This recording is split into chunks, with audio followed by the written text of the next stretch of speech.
Bangladesh West Indies টি-20 সিরিজের খবর। Series হারিয়ে মান রক্ষার ম্যাচে টস জিতে আগে ব্যাট করে 151 রানে অল আউট হয়েছে স্বাগতিকরা। 152 রানের টার্গেটে ব্যাটিংয়ে নেমে শেষ খবর পর্যন্ত উইন্ডিজের সংগ্রহ 3 উইকেটে 76 রান।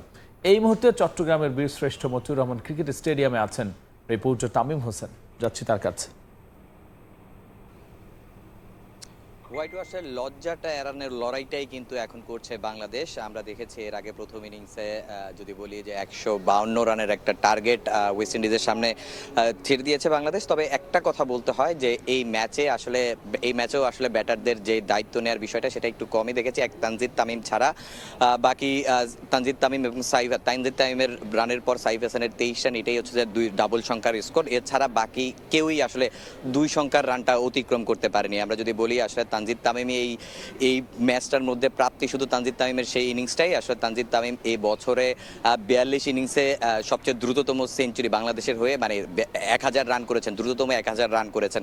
এছাড়া এক পঞ্জিকা বর্ষে তার সর্বোচ্চ রানের রেকর্ডটাও তিনি ভেঙেছেন এবং যদি সর্বোচ্চ ছক্কা মারার 38 ছক্কা মারার রেকর্ডটাও কিন্তু তানজিদ তামিম আজকের এই ম্যাচে ভেঙেছেন। এছাড়া যদি আমরা বলি যে জাকের আজকেও ব্যর্থ, জাকের যেভাবে আউট হয়েছেন সেটা কিন্তু খুবই বাজেভাবে আউট হয়েছেন।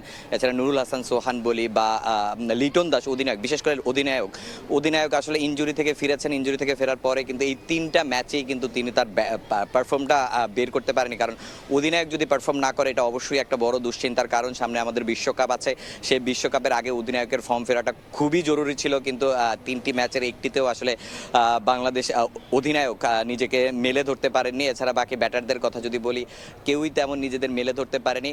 এখন বাংলাদেশ বোলিং করছে। আসলে বোলিংয়ে বাংলাদেশ এর আগের যে 2টি ম্যাচ ছিল, যে 2টি ম্যাচও ভালো করেছে, সেই ধারাবাহিকতায় আজকের ম্যাচও কিন্তু বাংলাদেশ ভালো করছে এবং ওয়েস্ট ইন্ডিজের ইতিমধ্যেই 3টি উইকেট চলে গেছে। এখন বাংলাদেশের সামনে আসলে যে যত কম রানে আসলে ওয়েস্ট ইন্ডিজকে আটকানো যায় সেটাই চ্যালেঞ্জ হবে। কারণ বাংলাদেশ কিন্তু সিরিজটা আগেই হেরে গিয়েছে। তারপরে আসলে এই ম্যাচটা জেতাটা বাংলাদেশের জন্য খুব জরুরি। হোয়াইট ওয়াশের লজ্জাটা, অন্ততপক্ষে হোয়াইট ওয়াশের যে লজ্জাটা, সেটা কিন্তু বাংলাদেশকে এড়াতে হবে এই ম্যাচে। তো চট্টগ্রাম থেকে বাংলাদেশ এবং ওয়েস্ট ইন্ডিজের শেষ টি-20 নিয়ে এই ছিল আমার কাছে সবশেষ তথ্য। আমরা সরাসরি ছিলাম চট্টগ্রামে।